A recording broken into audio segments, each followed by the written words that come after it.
But for everyone who's here, I am Priya from It's OKR. And if you're new today, It's OKR is a content platform for South Asian immigrants, and we aim to educate, entertain, and empower them. Today, we have Shreya with us. She currently works as a recruiter with Uber, and previously she worked with Amazon and TikTok. I have shared her entire story as well. She wrote a blog, so I'll share that again. But she has been through the same visa journey that a lot of us have gone through: H1, H4, F1. So if interested, definitely check that out. But the topic for today is going to be navigating the current job market, but through a recruiter's perspective. So hopefully we will be able to understand a couple of trends. How is it that the recruiters are viewing the market, and definitely answer some of the questions that you had sent. So you will leave this session with some useful information, some great tips, and a better understanding of the job market. So Shreya, are we ready to get started? Yes, absolutely. I'm super excited. So, hi, everybody. Thank you, Priya, for setting this up, of course. And thank you for the platform that you have, which is super duper useful for all of us. We know that.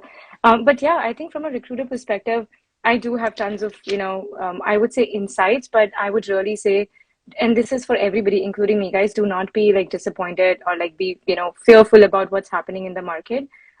One thing that anybody cannot take from us is our skills, our learnings, and our experiences. So we really have to hold on to it. And I know a lot of us, Priya, we talk about this, like, how things changes from like when we move from country to country or when we move from one job to another. But skill, talent, learnings are some things that nobody can take from us, right? So I think when this comes to jobs, I think this would definitely be the same thing that I would say. If anybody who's changing from like one job to another, or who's trying to look for like a new job altogether and graduating just now, and the market is definitely not very favorable, I would really say, like, update your resume, update your LinkedIn in a way that shows more skills than just the experiences. Do not just talk about the title, because a product manager, can be titled as differently, or you can always have a different title in another company and join, and then start after 6 months as a product manager. So do not just talk about the title. Do not just look at the education or what the company is looking at. That would definitely be the first thing. Yeah, that is super helpful, Shreya, and I'm hoping that we can make sure that people have these actionable tips as we like progress in the video. But I definitely want to start with the first question, which is Yeah. you worked across these three major companies. A lot of the people who are listening today definitely are eyeing these companies as well. So between Uber, Amazon, and TikTok, what are some of the similarities and differences that you have seen in the recruiting process? Yeah, I think that's a great question. And I do have, some of the, and I know that we talked about this before as well. So I definitely want to share more with everybody listening. So I think the similarity would definitely be like the hiring flow, or like, the interviews that we have. The differences would be how some of the companies, and I don't want to name any, but how some of the companies would just talk about, oh, apple to apple comparison, and how some of the companies would more talk about, this is apple, this has the similarities, let's find an orange with a similarity, right? So they would find skills. Some of the companies would look at skills, some of the companies would only look at the job titles. Mostly all these, like, bigger companies have the similar interview flows. I would say a lot of, I would say a lot of not so bigger companies would have, or like non-FANG companies would look at, would try transferring a good candidate from like one team to another, and would make sure, like, it's a win-win for both, for candidate and the employer and employee both. So it's not just like, oh, if you've interviewed for one, we cannot interview for next 6 months. At least Uber doesn't do that. Like, if you've interviewed, then right after a month or something, if they think you're a good fit for another role, they would definitely take you. Other similarities definitely would be all of them use candidate pool. So apply, reach out to people, be more visible, so that, that people have those internal tools, and all these bigger companies use that. Um, I would say the biggest difference, Priya, is a lot of bigger companies would do a lot of hire, and then would have to do these layoffs that they're doing right now. A little smaller companies, or like companies which is picking up like 15 to 20 years into work, they would not do that. They would actually hire very consciously, and then they would not have to, like, go and lay off these people. So I would say, and I know a lot of us have this. I had this when I got into work. It's like, I really want to work for a big name, right? Don't run for that. it's okay to go for a smaller company in the beginning because then there are lesser chances of getting laid off right after. I would say that. No, I would definitely, that's so helpful. And I would definitely like to zoom in on one of the aspects that you were mentioning around the fact that don't just focus on the experience, but focus on the skill on LinkedIn. And that's another way to just make sure that you're getting a lot of eyeballs and a lot of attention as you're looking to crack into a particular role, a particular organization. So, what tips do you have around updating your LinkedIn that can make a recruiter, like that can make your profile stand out to a recruiter? Yeah, the first definitely would be like, do not just leave it on like, hey, I'm like, I would say like, I'm a talent acquisition partner. I wouldn't say that. Write a little bit more on it. What exactly do you do? And don't just like, copy job description. I've seen so many candidates, Priya, just copying the job description on their LinkedIn profiles. Don't. I, as an individual, what do I do? What have I learned from it? What business impact I've left? That should be up there on your LinkedIn. That's definitely my number one. And second would definitely be if you've done any volunteer work, um, add that. If you haven't done, that's fine. Add different groups that you're following. And if you're following any articles, share that on your LinkedIn. Just be active. So one thing is definitely updating your profile, Priya, but another thing is being out there because when you are out there, and all of us uses Instagram and feedbacks, right? We all know that. If we, if people have seen, if one of them have seen us, one of the connections have seen us, other people will automatically see us. That's how feed work. That's how recommendations on any of these social medias work. So one, yes, update LinkedIn by updating all your experiences, updating your education. If you have taken any certifications either from LinkedIn Learning or any of your companies, or in fact your school courses, update that because that all pops up in the searches, which is very, very important. No, that's super helpful. And exactly to like Shreya's point, that's definitely something I would also recommend that try. I understand it's not everyone's cup of tea to post every day or like Yeah. post regularly. And that's not what I think is required on LinkedIn. That is the Not at most all. beautiful aspect of LinkedIn. If you've been reading an article or if you have a point of view, be comfortable talking about that or like sharing a couple of sentences around that, and that is also another way of being visible. You don't constantly have to keep doing things and become a creator on LinkedIn, but you can still be able to build that voice. So I'd highly recommend tapping into that. And then it was going to be my next question, but I also saw an area this. What is the number one tip to be visible in companies that Yeah. typically receive thousands of applications for an open role? Oh, yeah, I think that's a great, great question, Priya, and something that we should definitely talk about. One thing I think we kind of touched on it is like being out there on LinkedIn. Second is, and I don't like calling it cold reaching out or a cold in mailing, but that's what it is actually. So like find people who are in that position, either in that specific company that you're looking for, or find people who are recruiters in those companies and just go out there and like reach out to them and be like, hey, and don't just leave it on. And I know that I remember yours and you had a LinkedIn, you had a live last week and you were talking about it. Don't just like, leave it on, hey, write the whole thing. Hey, I am Shreya Mehta. I'm looking for a talent acquisition role in your company. I'm very excited. And I've seen the progress that, this company has done. So have a script ready, share your resume right there. So do reach out to people and let them know that you exist because again, it's LinkedIn. Not everybody know that I exist. I need to let people know that I exist. So definitely let them know that you exist, one. And two, visibility would automatically come when, like you said, if you would comment on the post, like those posts, reshare those posts because that would also increase your visibility. So I think those are two definitely my tips, like, especially for who doesn't want to write much on LinkedIn, like who are not comfortable putting themselves out there. What do you think about it, Priya?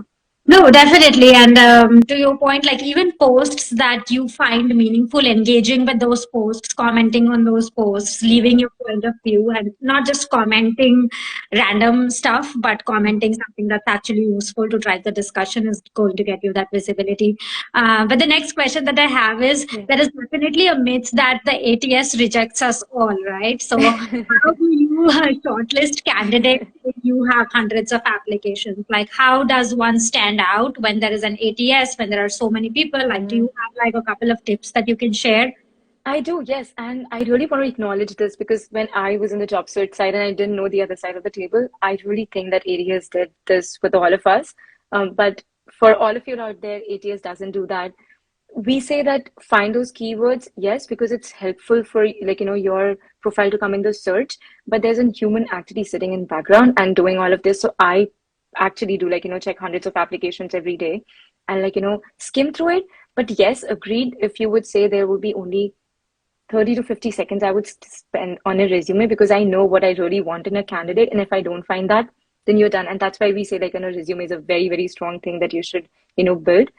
So to your question, a human actually does it, and ATS would not reject it automatically. And ATS would actually only reject it if this is something completely, like for an example, I keep on giving the product manager. So if I'm a product manager and someone is actually applying for an HR background, probably that would get rejected if I would not find any common skills at all. But no ATS rejects it automatic. A human would always, always be, at the end of it. Yeah. That is super helpful, and I have to ask a follow-up question because you just Yeah. mentioned that you would spend like 30 to 50 seconds looking at a resume, and then you exactly know whether this is a resume or not. Can you like walk us through an example or tell us what exactly are you looking for when you are, say, looking for a product manager role or a marketing role for that? Absolutely. So if I'm looking for a marketing role and somebody comes and be like, hey, I am in HR and I have marketed this role and I have put in the job description and I have put it in different job boards, and that's how I know marketing, but they haven't spoken anything about either a marketing degree, they haven't spoken anything about the analytics that the role actually needs, or they haven't actually talked about any of either like, the advertising part of it or data part of it that is kind of important for the marketing role. So there's some things that a job description would mention are preferred. It's okay to not have those, but if there's a basic qualification, criteria, or that there's a basic qualification block that the job description has, definitely make sure that you have. And another thing I really want to mention, Priya, here is if a role says that 3+ years of experience, it's okay if you don't have 3+ years of experience, still apply for it. There might be something in your experiences that you think is not valuable, and the recruiter would think this is super valuable. This is exactly what the hiring manager wanted. And I had that experience last week only. I can't talk more about the role, but I had that experience last week and I was like, oh my God, the person would have not thought about applying, and I'm so glad that they did.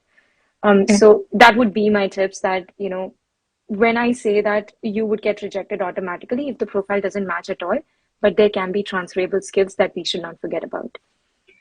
Yeah, and like now that we're talking about transferable skills, let's just continue that discussion versus moving to another topic. I do get this question a lot of time that today I am working in a particular role with an organization, and then I'm choosing to move to a new organization, but I want to go for a different role. So how do we think about these transferable skills, and how do we highlight that in a resume so that the next job is a different role than what I'm doing currently?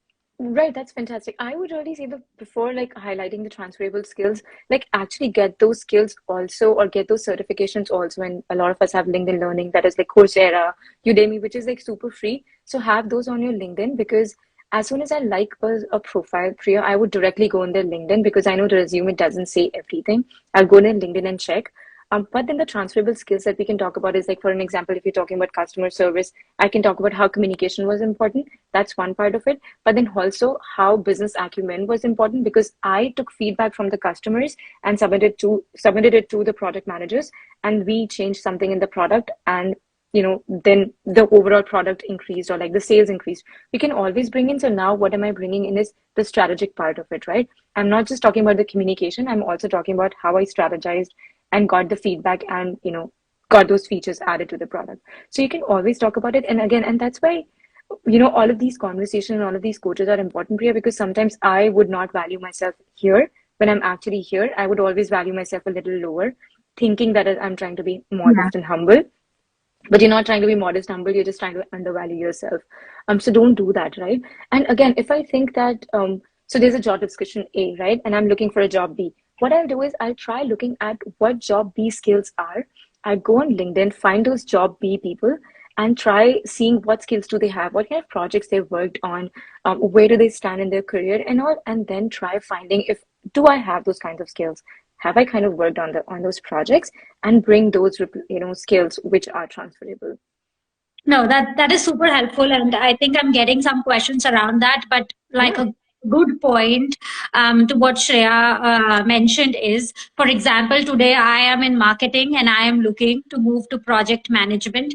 when you write marketing on your LinkedIn profile, when you describe your marketing job, you have to talk about all of the project management Mm, skills that you acquired in the marketing job. So you have to tailor your LinkedIn accordingly, and you have to tailor your resume accordingly, because you can yes. be in marketing, but you have to understand the kind of the way you need to communicate this. And that is the big difference between how we searched for jobs back home versus how we search for jobs here in the US. Here it's on you to talk about your skills. Here it's on you to kind of magnify what you are looking to get into a little more, and it's not going to be on the recruiter to try to do that for you. So Oh, does that make sense, Shreya? Like that's something I follow. absolutely.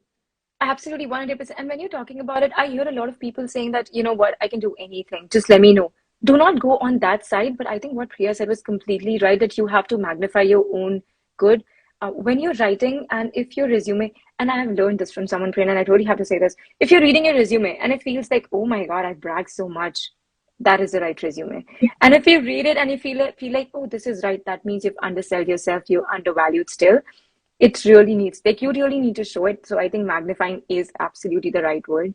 And again, and I know that there are some questions on LinkedIn as well.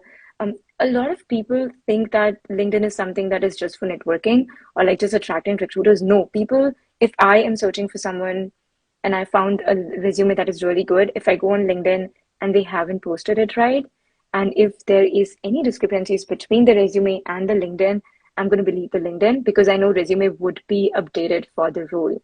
So I have a lot of people who will be like reach out for marketing roles, but they're actually on a data side in their LinkedIn. I would know that they've updated it just for the resume, and this is not what they actually do, and my 45 minutes would be wasted on the phone call.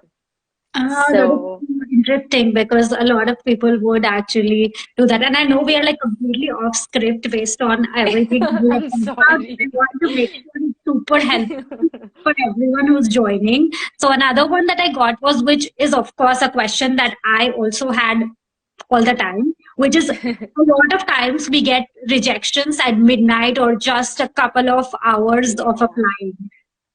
How do you think, like, who is looking into that job hours, or what's going on there? Like, tell us a little Yes. behind the scenes. I feel like resume shortlisting is such a blind spot for Yeah. everyone. Anything you Yeah. can share will be helpful. Yeah, absolutely. So I would say my experiences in all of these companies have been, like I said, honestly, a human would always be behind it. Only thing is that we have this human concern into the tools, inbuilt as well, that if you've just applied, Priya, I would have set it up for like after 25 hours or like 45 hours that you would be sent a rejection. I would still be sending it.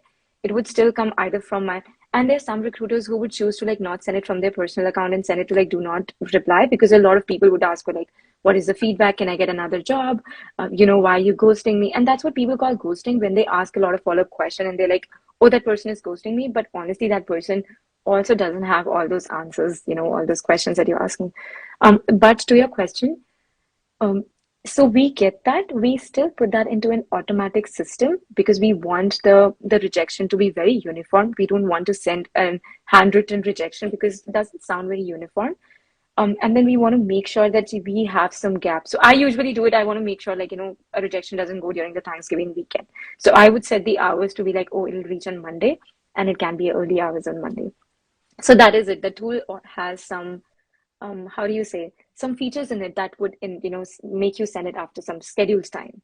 Yeah, and if someone is just getting rejected immediately or constantly after replying, do you think like it is just the system is set up weirdly, or Maybe someone is out there, like, so if you're getting rejected like automatically like 5 minutes within, that means the recruiter is super active. They are looking for someone like right now. And if you have applied and if your profile is rejected, that means genuinely you are like, your resume is not, I would not say you're not a good fit, because that's, I'm no one to judge that right now.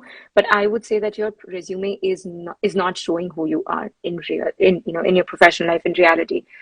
So that person is actually, doing that in the back end. Yeah, no, I think I just want to shed light a little bit on this piece as well. Now that you mentioned it makes sense because there are a lot of times that I also like post a role or something, and then people reach out saying Hmm. that can you refer me and this would be a good fit. If I know the team, I generally exactly know what they are looking for. If they are looking for like someone super seasoned, they want someone with so and so experience, so and so background. I know honestly that even though I refer or speak to them, you're not going to get a shot because they're very, very clear on what they want. Yeah. So sometimes that's also why a rejection might happen, and it's not your fault. It's just that the person who's posting that job is not being super prescriptive about what exactly they are looking for. Yes. They're writing a general job description, but when they are rejecting, they are super clear that oh, this is not the fit, and you get Yeah, rejected. and So I that really came want to to my add mind. on to, yeah, that's a great point, and I want to add on to it. You know why, Priya? This ambiguity is great because then, if I'm a recruiter, I want that ambiguity because I still want other people to apply with other skills, which I'm talking about, like the transferable skills, because Okay. that kind of increases my talent pool, right? So if I would specifically mention that this is exactly what I want, then I would not have anyone outside of those skills applying for that role. And I still want those people applying for that role. And that's why there's that ambiguity in that job description always. Okay, that's super helpful. And just across your recruiter peers, are there certain trends you are seeing with the current job market, especially with all of the layoffs that are happening? Or what are you Um, thinking for 2023? yeah, I think yes and no both. I think there are, of course, tons of things happening in the back end where, like, oh, we're scared that we don't want to hire. So, of course, our company has not done any hiring freeze as of now, no layoffs. But I think again we have a bigger talent pool to search from. So now it is like more people are out there who need, roles. So which is good for like from the company perspective. So we have better strategies in terms of like we are reaching out to people a lot more and kind of, how do you say, kind of hooking them for the next, like, for the next year, kind of Q1, because I think at the end of like in the December, a lot of decisions won't be made of like what hires are going to be in Q1, right? We'll get to know more about it in Q1 of 2023. But the strategy is like if you have a lot of talent pool right now in the market, hook them up, get them in the database so that we can have those conversations early on once we know what the decisions and strategies are for the hiring in the next year. So that is one thing. So people are being reached out. So if anybody is thinking this is a market where you should calm down, enjoy the holidays, and start afresh in January, please don't do that. Reach out to everybody. People still want you. As much as you want to get hired, honestly, as recruiters, we want to hire you because we want to close this door and move on to the next one. Even the hiring managers, they want someone in their team and move on to the next thing, next project. So it's not just you who like, who are looking out for a job. It's us also to, looking out to close this. So please don't like just, lay back. Not yet. Do not feel like, do not be there yet. Reach out, network, the visibility that we talked about. That would be, your strategy probably as a job seeker. So now I just feel like I need to address this big question that exists, which is like, is this a job seekers market or an employer market? Are you seeing it shift? I would say, both, Priya. You know why? Because I just mentioned it. A lot of people are looking for it, but so are a lot of us recruiters are trying to hook you all to get you in for Q1. And I would say, and this is the one, similarities and differences that we talked about. A lot of bigger companies hire a lot in bunch and then lay off, right? A lot of like us, like smaller, like 15, 20 years into the market, we would not hire a ton, but we would still hook these people because we still want these people in our database. We still want to have those conversations that where you can act, where we can actually fit you. And I have found out so many people who like applied for A job, but actually got selected for like C job and like moving from like A, B, C, and they're like, oh, C is the good fit. So I would say it's for both because it's a bigger talent pool, and now there are a lot of recruiters wanting you in their database. Okay, So it's that's yeah. helpful. That's super helpful. And I have one question here, and there's just a follow-up question that I generally also have after this, Yeah. which is how would you project the internship opportunities for people like me Hmm. aspiring for software data intern roles, given that there is a hiring freeze? Yeah, so if you're looking for an internship for the next year, I would say networking would be the first thing that you will want to do. Second would be if you have time for volunteer opportunities, start with that because that definitely builds in one experiences and two those networks, and three where you learn more about the project and also give you kind of a clarity that this is not exactly what I want, and opens up your idea of like, your pool for companies, right? A lot of us, Priya, have this idea like this is exactly what I want to do, and then you have a limited companies, you have the limited company approach. But when you work, when you volunteer, and when you gain these experiences, your pool for the companies actually open up, and then you realize, oh wow, this could also have been my company. So I would say hiring freeze is just for a bit, you guys, everybody. It's not going to stay forever. Companies are still going to hire. And I really want to mention it, Priya. I took it from LinkedIn, so not, I don't want to take the credit, but I have a list of almost 500 companies that are still hiring at this moment right now. And I would share it on my platform, and I'll give it to you also so you can share it, because I know that you have a bigger, visibility. So I would share it on my platform, and you can share it on yours as well. And there are 500 more than 500 companies who are hiring, and I'm talking about within US, which like hybrid, remote, and in person. So um, yeah, Yeah. I have so No, much. Sorry. that would be helpful. I'll definitely share it. So for everyone who's listening, if you're just joining or anything, do not lose hope that there is a hiring freeze and there's nothing out there. You might just have to be a little more patient, put yourself out there and make sure that you're getting into the right role. But the big question that I have also is, if for anyone who will be graduating next year or is looking for internship, like Hmm. what advice or what tips do you have outside of, I know you mentioned like doing volunteering, doing internships, like doing those certifications, networking, but how should they be thinking about their resume or LinkedIn specifically to make sure that they get these opportunities? Yeah, so of course, update your LinkedIn in terms of it as much as you can. Make sure like there's no discrepancies between your LinkedIn and your resume. All the volunteers of opportunities that you're thinking, put that on your resume. Mention companies, add hashtags where needed, or like add people's name where as in needed. Another thing that's underrated, Priya, is recommendations. I know a lot of people think like recommendations are something that's not important, but a lot of us recruiters go and read that. If you don't have a tons of experience in US, if you can get recommendations from like either your college professors or your colleagues who are already working. And I know that like when I was in my during my MBA, I wasn't working, but a lot of my colleagues were working, right? So I would ask them to write the recommendation, because then if any recruiter would look at it, I would be associated with someone who's working at like Boeing, let's say, or like someone who's working at Facebook. So that would actually increase my credibility. So I would say definitely update your LinkedIn, update your resume well. And third thing would be again visibility, which is the biggest part. Keep applying. Just don't think. Keep applying. Keep reaching out to people. Just don't think if you reach out to five, all five of them are going to respond. I as a recruiter have like, I don't even want to say the numbers. So many emails sitting on my in my LinkedIn, and I don't have time to respond to each and every one of them. And do not reach out by saying, "Hey, can you refer me for this job?" Please don't say that to people. Like reach out with an actual professional script, and people will be happy to help you. Yeah, no, that is super helpful. I have like another like last couple of questions before we Yeah. wrap up. You've been like a recruiter for all of these big companies. Mhm. For someone that doesn't have any big company experience in Yeah. their resume, is it possible for them to get interviews? I know the answer is yes, but can you walk us through Yes. how they can make their resume stronger so that they get picked for these bigger companies? Absolutely. Do not shy on, like I said, like do not shy on like selling yourself on your resume. Your resume is kind of like your selling and marketing, pamphlet until they really meet you. So do not like, yeah, like write everything that you've done back in your country, everything that you think you've been great at.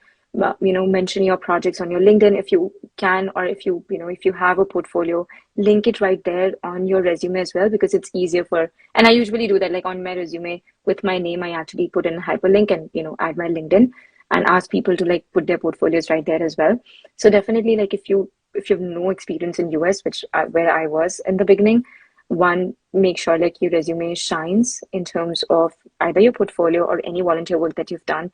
If you've genuinely not done anything, then put any volunteer work that you must have done something, right? It's not like that people, and if you've directly, honestly, coming back, like you've done your graduation, you've just come here for masters, and you honestly don't have any work experience, then show the work experience that you've had during your masters, which can be any project that you've been part of, any club that you've been part of, and highlight how you've been a leader out there, because I have been a part of club and I highlighted how I, stepped up and kind of that.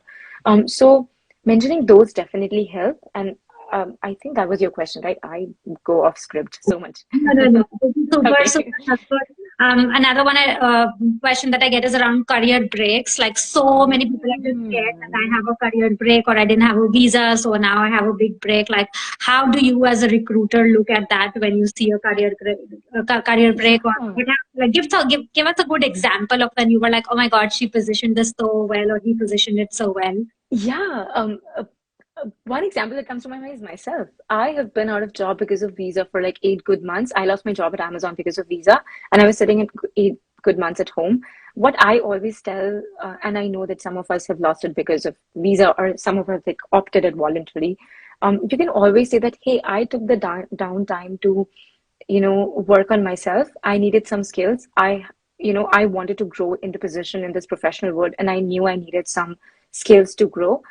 So rather than learning the skills on job, I thought of taking a back seat, take care of my family, or, be with my family for a bit and also learn during this time. And, if you have checked my LinkedIn profile already, you would see I've done all these certifications. And if you haven't got a chance, these are my certifications that I've done. And I've learned blah, blah, blah. So I said that I've learned patience. I've learned like I loved self love was a thing that I really loved, because people would come and tell me that you don't have a job. But what I looked at it was like, I am getting such a downtime to work on myself and to work on those skills. So I would say believe latter, that you are intentionally taking this downtime to work on yourself, and you would believe that and then actually work on yourself. So I have given that answers, and I've heard people saying that, hey, I wanted to take care of the family. So I took a break and I'm back on, because I know that, my kids are on their own now. My husband, or like my spouse, is now hands-on with the kids as well. So I'm back on it again. Or second thing can be, hey, I moved countries, so I wanted to take the downtime to understand the culture. That's another thing I used to say in the beginning. Hey, I wanted to take the downtime to understand the culture, to get to know the world, and to meet new people before I actually get myself into the professional network. Those are really, really helpful tips. How did you see there was a gap when you had to put this on your resume? Did you ever put the career break on your resume, or was it when you got an interview you expressed it? How did you position that? Yeah, that's a great question. So I think that career break was automatically there, because from like Amazon to TikTok, there was an 8 month gap, and I never tried hiding it. My resume always have the months and the years on there. So I've never tried hiding that. Never try hiding. Never, present misinformation. Never lie, because again, the recruiter would know as soon as they'll speak with you. So never try doing that. But as soon as they asked me, like, what were you doing? Or like, as soon as I lost my Amazon job and I tried TikTok, they were more like, what you have been doing for the last 8 months. So I didn't hide that, but it's out there in the resume and it's out there on my LinkedIn as well. So do not mention that you had a career gap. Just write that the last job was this and leave it out there. And people who would reach out to you, and if the career gap has been more than a year or two, and is it voluntary, then you can always put like career gap, taking care of the family. I've seen those resumes as well, Priya, where people say 2 years of gap, like taking care of, my dad or my mom, or like taking care of the family because this is what is needed. Or a lot of people also write like moved countries, so taken downtime. But you don't have to mention if it's not more than a year. You don't have to mention that. Okay, that is super helpful, and I hope that was actionable. The one example I would give is a friend of mine. She was Yeah. so impressive. She put this on her LinkedIn actually as a career break. She is a mom of two, and she took a career break for around 2 years. And on LinkedIn, Mhm. she positioned it as crisis management and project management skills that she was So good at. cool. And she Love listed it. the tasks that she did on a daily basis, from Yeah. managing finances to figuring out like the kids' schedule to getting things in order. Like she did a great job organizing that, and that really helped helped her profile actually stand out than a lot of other people who were looking at it. So that's another example of someone I actually know. She works at Google after a career break. So all of that is possible. The reason I share this is just so that you all don't lose hope and you all still understand that you're super valuable. Your skills are still valuable. A year or two in the current situation might feel a lot, and I don't want to dismiss any of that emotion that you are feeling, but please don't discount what you can bring to the table. The only thing is being able to position yourself in a really Mm, strong way, which is not something that we are taught. as we are growing up and as a skill that we have to acquire. Mhm. So as long as you're focusing on that, you will be okay. Yeah. And last one to close it out, Shreya, like for anyone, like your top three resume tips to get shortlisted. Oh, wow, What? that's fantastic. One, I would definitely say make sure that you have a professional summary, whatever you say, like a section out there, and you definitely mention, again, brag about your professional experiences where you've worked on a project or you've worked on a specific thing, led something, initiated something, definitely write it down there. Secondly, do have numbers like data in any terms, like where the revenue has increased, where customer experiences have worked on, or you have taken this many calls in a day, like for a recruiter, whatever is their numbers, definitely. And third, I would say mention business impact out there. So I have done 10 calls. What did that do to the business? So like that has made this many hires, that saved this many money, this much money. But yes, business impact, numbers out there. There should be a professional summary. And I definitely still want to mention fourth is if you have been graduated, if you're not a new fresh graduate, do not mention your graduation year. They don't need it out there. If you're a fresh graduate, then you need that. If you're not a fresh graduate, your GPA and your year of graduation should not be out there. It should be on the LinkedIn. Oh, that is super helpful and interesting. And are you like a one-page resume or a two-page resume? I am definitely a one pager. I don't think 40 seconds, within 40 seconds, a recruiter would actually reach to the second. Until and unless you have more than 5 to 7 years of experience, there should not be a page two. I know a lot of people try thinking, oh, let's increase the font, it'll be clear. Let's give like no spacing and lining, it'll be clear. No, we can absolutely see very, very clearly on our screens. Please don't try doing that. I would say one page is just perfect, Priya. Like I said, until you have like 7+ years of experience, you're like, because that's what LinkedIn is for, right? Write down Yeah. everything there. They're like write down everything. They have literally no limits of words out there. But resume one page. Okay. Yeah. That's super helpful. And someone asked this question, so I'll just ask, is it okay to push the salary expectations to a later stage of the interview? I would say as much as you can gain clarity in the very first call. At least if you don't want to share a range, which is very understandable, let them share a range because every recruiter, every job, usually have a budget for that specific role. If they can't share it, you give them an idea of like what the market expectation is, and of course go in blind and go on all these different apps and search what the range is in that area. Um, but I would really say do not leave it for later because that is a waste of your time, a waste of your expectations and hopes as well. Try completing it, I would say, in first three calls. Try gauging those numbers. That would be my suggestion, Priya. What do you think? No, I agree. I mean, like the more transparent you are, the better it is. And now a lot of states require you to disclose that Yes. as well. So just having those conversations upfront will just give you a little more clarity in terms of what you're looking to get into. So Yeah. I'm big on transparency, so I'll always Yes. vouch for that. But no, Absolutely. this was all super helpful, and everyone also creates a lot of content, you all, which is all around like resume tips and LinkedIn Mhm. profile and everything. So please give her a follow and check out all the content she's created. It's super helpful, which is why I wanted to make sure that we at least talk to her and learn from her. And I hope you all liked and enjoyed the session. I will definitely be sharing it so that you can reference it for the future. But really, really great having you, Shreya. Yeah. And for anyone to close this out, please don't lose hope. If things are not going your way right now, remember it's OKR and then continue trying. It will be okay. You're going to get through. It's just a phase. Even if it Yes. doesn't seem like that, it's all going to be okay. It Anything is else, going to be super. Priya, that you want to add? How Yes. do people reach you? Oh, so they can absolutely reach me on LinkedIn. My LinkedIn has all other details that they need, my email, my questions, everything. Everything is out there on my Instagram. Reach out to me, DM. I'm very chatty. I would chat with you for hours. So definitely message me if you have anything related to jobs, interview, resume. I would love to help you. And I think this was super helpful for me also to get a clarity of what's happening on the other side, honestly. And I would be happy to help anybody who needs help. And thank you so much, Priya, for engaging in No, this. thank you so much. Since I've known you, you've been of such great help and you've So so communicative with everything. So appreciate you sharing all the insight. I'm sure we'll have you back on the platform again. absolutely.